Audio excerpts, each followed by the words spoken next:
وشكون فينا ما كيعرفش خريف تهنينا؟ ولكن واش عمركم سمعتوا على ستر اللي مخبي في الدوار البعيد؟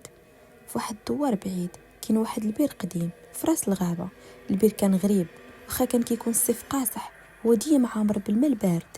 الجدات كانوا كيقولوا البير ماشي ديالنا، البير ديال موالين المكان، وكان ممنوع على اي واحد يقرب ليه مور الظهر، وبالضبط فاش كتكون الشمس في قلب السماء.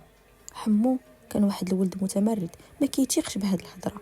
واحد النهار فاش كانت الدنيا قايله والناس كامله ناعسه، مشى حمو يلعب حدا البير، وهو كيجري طاحت ليه الساعه ديال جدو اللي كان عزيز عليه في قاع البير. حمو بلا ما يفكر نزل مع السلم ديال الحجر القديم. كل ما كيهبط الحراره كتنقص والظلام كيكبر. فاش وصل للما لقى راسو قدام منظر ما غينساهش. الماء كان مرايه، ولكن ما بانش ليه وجهه فيه، بان ليه وجه مرا شعرها طويل بحال السبيب وعينيها كيلمعوا بحال الذهب. حمو بغى يهرب، ولكن رجليه تقالوا عليه. فجأة بدات ديك المرا كتهضر بصوت كيشبه صوت الريح وسط الشجر. جيتي باش ترد الامانه ديال جدك، ولا جيتي تونس ولدي اللي خديتيه هادي سنين؟ ولكن الصدمه ماشي وجه بينا، الصدمه هي فاش حمو لقى الساعه ديال جدو. الساعه كانت باقا خدامه، والسمطه ملوي عليها شعر كحل وطويل لدرجه حمو خاف يجرها في ديك اللحظه. تبدل الصوت ديال الماء ولا كيشبه لشي حد كيغني: يا حمو يا وليدي جيتي تعوض اللي مشى.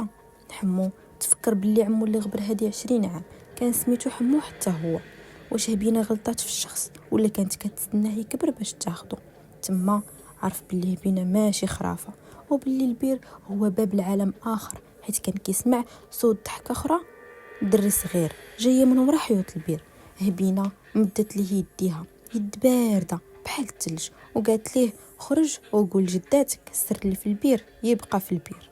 حمو لقاوه الجيران مور العصر طايح حدا البير، هو صفر وعينيه محلولين للسما. من داك النهار حمو ما بقاش هضر، ولكن فاش كان كيدوز من حدا شي بير كيبدا كله يترعد. وديك القصه اللي قاستوه بينا فاش خرجاتو خلات ليه الاثار ديال صباع زرقين محفورين. الصباع تحفروا ليه في جلدو، وكل ليله عاشوراء ديك العلامه كتحرقو، ويبدا يسمع الغنى ديال العيالات طالع من كاع البير. هاد القصه كتعلمنا نسمعوا لهضره والدينا، وعمرنا ما نكونوا متمردين. البلاصه اللي قالوا لنا ما تحاديوهاش ما خصناش نحاديوها. الحمد لله اللي عندنا جداواتنا كيحكيو لنا بحال هاد الحكايات، ومنهم ناخذوا العبره. وانت شنو الراي ديالك في قصه حمو؟ واش بصح كان خصو يهبط باش يجيب ساعه جدو العزيزه عليه؟